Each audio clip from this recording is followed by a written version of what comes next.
Hello दोस्तों, आज जो हम पढ़ेंगे वो है वैदिक सभ्यता।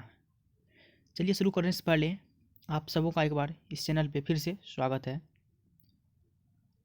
और यदि आप इस चैनल पे नए हैं तो चैनल को सब्सक्राइब कीजिए,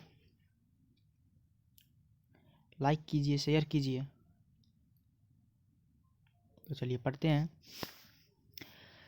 आज पढ़ने के लिए है वैदिक सभ्यता। आज क्या है पढ़ने के लिए? वैदिक सभ्यता।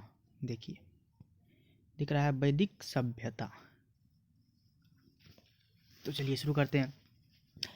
वैदिक काल का विभाजन दो भाग में हुआ। पहला ऋग वैदिक काल और दूसरा उत्तर वैदिक काल। अब उत्तर ऋग वैदिक काल और उत्तर वैदिक काल को वैदिक काल का विभाजन दो भागों में, ऋग वैदिक काल और उत्तर वैदिक काल, उसको क्या क्या ईस्वी के अनुसार बांट दिया। तो 1500 से 1000 ईसा पूर्व तक के ईस्वी को क्या कहा? ऋग वैदिक काल।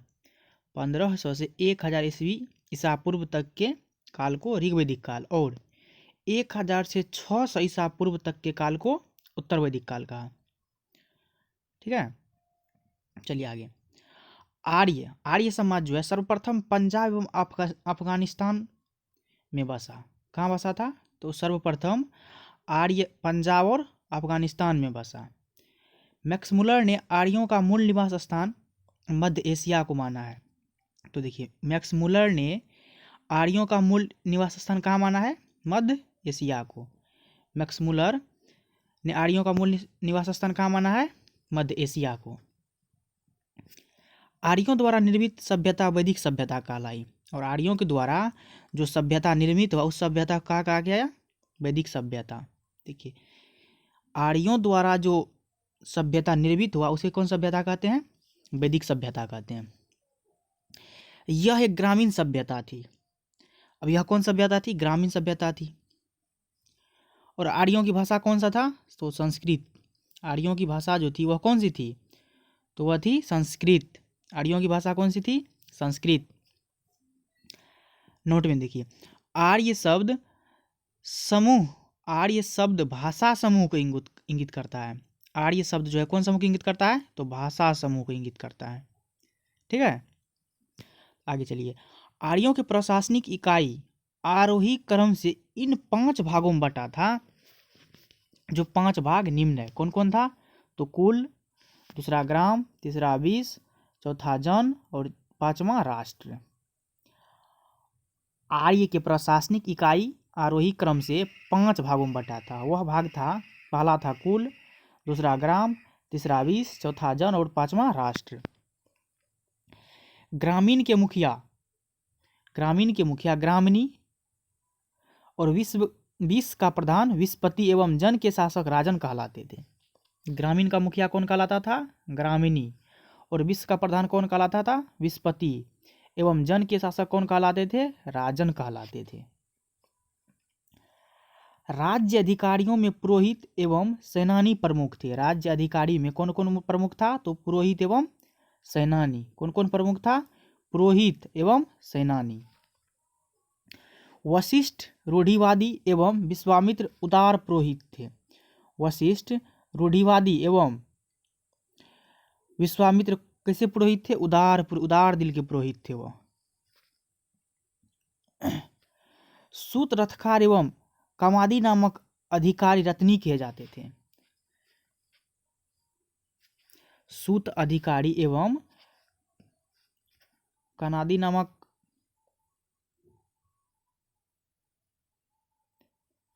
अधिकारी क्या कहलाता था? रत्नी कहलाता था। ये सूत रथकार व कमादी नामक अधिकारी रत्नी कहलाता था। इनकी संख्या राजा सहित करीब 12 हुआ करती थी। इनकी संख्या जो है राजा सहित कितना हुआ था? राजा लगा के तो 12 हुआ करता था। किसकी? तो रत्नी का। और रत्नी क्या था?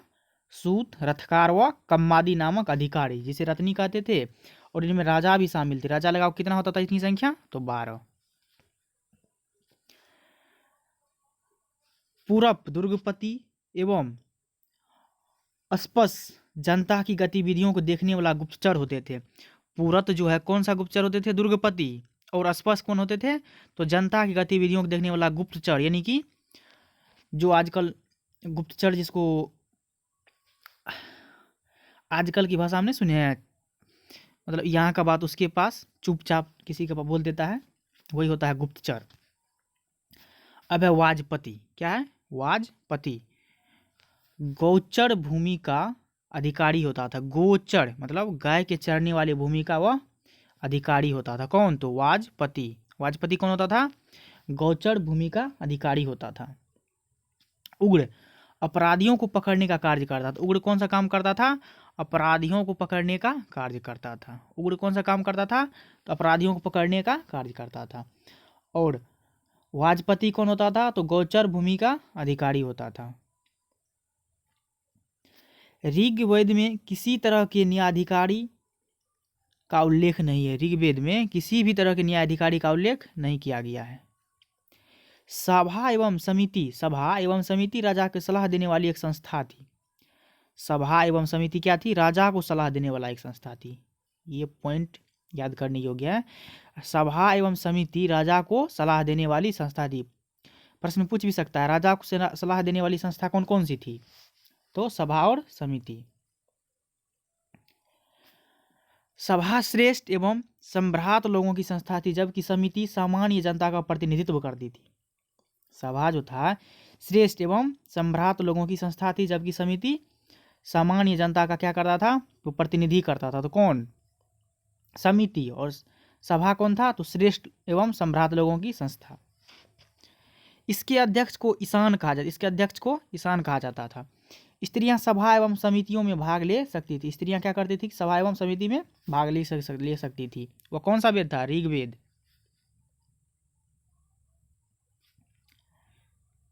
युद्ध में कबीले का नेतृत्व राजा करता था। युद्ध में कबीले का नेतृत्व कौन करता था? तो राजा करता था। युद्ध के लिए गविष्टि शब्द का प्रयोग किया गया। युद्ध के लिए किस शब्द का प्रयोग किया गया? गविष्टि शब्द का, जिसका अर्थ होता है गायों की खोज। क्या होता है जिसका अर्थ? गायों की खोज। जिसका अर्थ गविष्टि का अर्थ क्या होता है? तो गायों की खोज। दशराग्य युद्ध का उल्लेख ऋग्वेद के 7वें मंडल में। दशराग्य युद्ध का उल्लेख किस वेद में है? किस वेद में? तो ऋग्वेद के 7वें मंडल में है। यह युद्ध पुरुषनी नदी के तट पर सुदास एवं 10 जनों के बीच लड़ा गया था। यह युद्ध जो है कहाँ लड़ा गया था?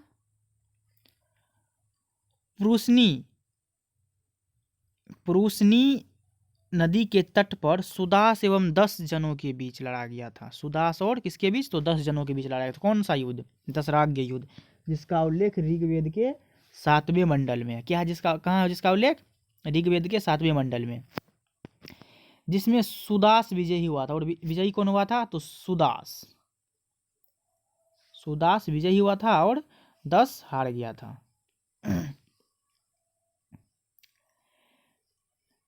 ऋग्वैदिक समाज 4 वर्णों में विभक्त था। ये वर्ण कौन कौन से थे? ब्राह्मण, क्षत्रिय, वैश्य और शूद्र। और याद रखिएगा, ब्राह्मण जो है परमपिता ब्रह्मेश्वर के कहाँ से जन्म लिया था? तो कान से। और क्षत्रिय, चलिए ये सब ऋग्वेद में है, उसका वीडियो हम बना चुके हैं, उसको देख लीजिएगा। यह विभाजन व्यवसाय पर आधारित था। यह जो विभाजन हुआ था ऋग्वेद समाज में 4 वर्णों का विभाजन किया गया था, किस पे आधारित था? तो व्यवसाय पर आधारित था, जिसको आजकल बिजनेस बोलते हैं। ऋग्वेद के 10वें मंडल के पुरुष सूक्त में चतुर्वर्णों का उल्लेख मिलता है। ऋग्वेद के 10वें मंडल में किसका उल्लेख मिलता है? चतुर्वर्णों का। और पुरुष सूक्त में चतुर्वर्णों का उल्लेख मिलता है। इसे कहा गया है कि ब्राह्मण परम पुरुष के मुख्य से, इसमें भी दिया गया है, देखिए, ब्राह्मण परम पुरुष के मुख्य से। तभी हम बोले थे कान से, ये गलत हो गया, गलत बोलता गया था। तो देखिए, ब्राह्मण कहाँ से लिया था? परम पुरुष के मुख्य से। और क्षत्रिय उनकी भुजाओं से, वैश्य उनकी जांघों से एवं शूद्र इनके पैरों से जन्म लिया था। आर्यों का समाज पितृ प्रधान था। और आर्यों का समाज क्या था? पितृ प्रधान। और सिंधु सभ्यता जो था, सिंधु सभ्यता, वह कैसा प्रधान था? सिंधु सभ्यता वह था मातृ मतलब मातृ प्रधान। ठीक है, मातृ प्रधान था। समाज की सबसे छोटी इकाई परिवार या कुल थी। समाज की सबसे छोटी इकाई परिवार या कुल थी, जिसकी मुखिया पिता होता था, जिसे कुलूप कहा जाता था। जिसे क्या कहा जाता था? कुलूप कहा जाता था। स्त्रियां इस काल में अपने पति के साथ यज्ञ कार्य में भाग लेती थी। स्त्रियां इस समय जो है अपने पति के साथ क्या करती थी? यज्ञ कार्य में भाग लेती थी। स्त्रियां इस काल में अपने पति के साथ यज्ञ कार्य में भाग लेती थी। बाल विवाह एवं प्रदा प्रथा का प्रचलन नहीं था। बाल विवाह जो होता था आजकल जो होता है अधिकतर, देखिए ना, चुपचाप, मतलब 15-16 हुआ कि उसका शादी हो गया, यही होता है बाल विवाह। नाबालिग जिसको बोलते हैं, नाबालिग हुई शादी कर लेना बाल विवाह कहलाता है। और पर्दा प्रथा का प्रचलन नहीं था। विधवा अपने मृतक पति के छोटे भाई से विवाह कर सकती थी। और विधवा जो थी वह क्या करती थी? अपने मृतक पति के छोटे भाई से भी, जिसको देवर बोलते हैं, उससे विवाह कर सकती थी। स्त्रियां शिक्षा ग्रहण करती थी। ऋग्वेद में लोपामुद्रा, घोषा, सिक्ता, अपाला, आपला एवं विश्वास जैसी विदुषी स्त्रियों का वर्णन है। गार्गी ने याज्ञवल्क्य के वाद विवाद की चुनौती दी थी। गार्गी ने याज्ञवल्क्य को क्या किया था? वाद विवाद का चुनौती दे दी थी। जीवन भर में अविवाहित रहने वाली महिलाओं को अमाजू कहा जाता था। और जीवन भर जो महिला शादी नहीं करती उसको क्या कहते थे? अमाजू कहते हैं। जीविकोपार्जन के लिए वेदांग पढ़ने वाला अध्यापक उपाध्याय कहलाता था। और जीविकोपार्जन के लिए वेदांग को पढ़ने वाला अध्यापक क्या कहलाता था? उपाध्याय कहलाता था। आर्यों का मुख्य पेय पदार्थ सोमरस था। आर्यों का मुख्य पदार्थ क्या था? सोमरस था। यह वनस्पति से बनाया जाता था। और यह किस चीज से बनाया जाता था? तो वनस्पति से बनाया जाता था। आर्य मुख्यतः 3 प्रकार के वस्त्र का उपयोग करते थे। पहला था उसमें वास, दूसरा अधिवास और तीसरा उष्नीस। तीसरा क्या था? उष्नीस। आर्य जो था 3 प्रकार के वस्त्र का उपयोग करता था। पहला वास, दूसरा अधिवास और तीसरा उष्नीस। अंदर पहनने वाले कपड़े को निवी कहा जाता था। अंदर पहनने वाले कपड़े क्या कहा जाता था? निवी कहा जाता था।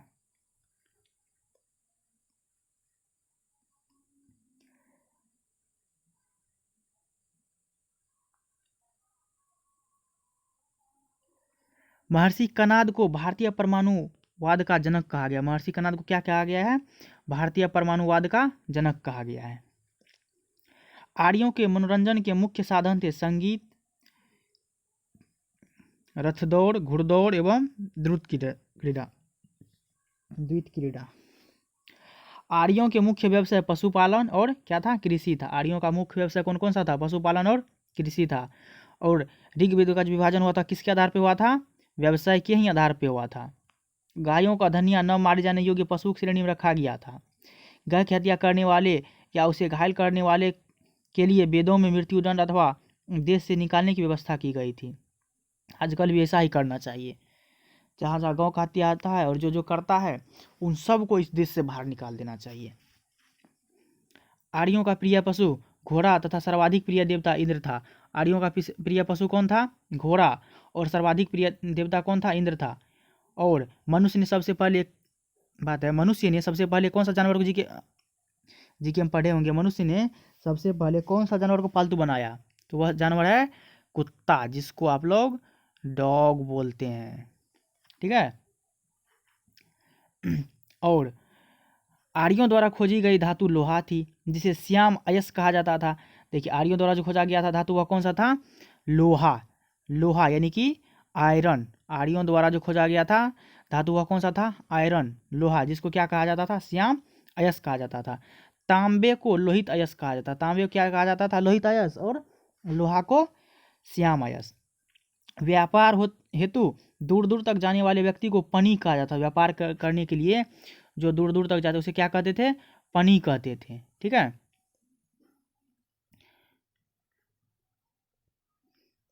पनी कहते थे। लेन देन में वस्तु विनिमय की प्रणाली प्रचलित थी। लेन देन में वस्तु विनिमय प्रणाली प्रचलित थी।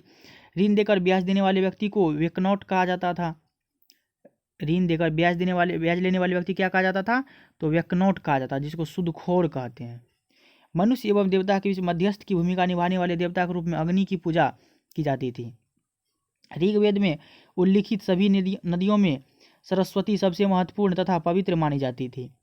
ऋग्वेद में कौन नदी सबसे महत्वपूर्ण था? सरस्वती। ऋग्वेद में गंगा एक बार, देखिए ऋग्वेद में गंगा एक बार और यमुना का उल्लेख 3 बार किया गया है। ठीक है, इसमें सिंधु नदी का उल्लेख सर्वाधिक बार हुआ है और ऋग्वेद में सिंधु नदी का उल्लेख सबसे अधिक बार हुआ है।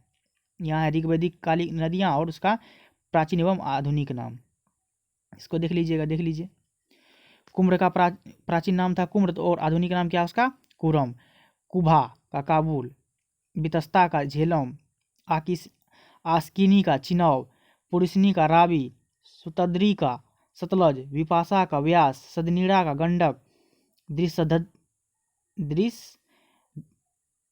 दृसद्धति का गोमल, घघड़। दृसद्धति क्या है? घघड़। और गोमती का गोमल। उसके बाद सुवस्तु का स्वात और दृसद्धति का घघड़।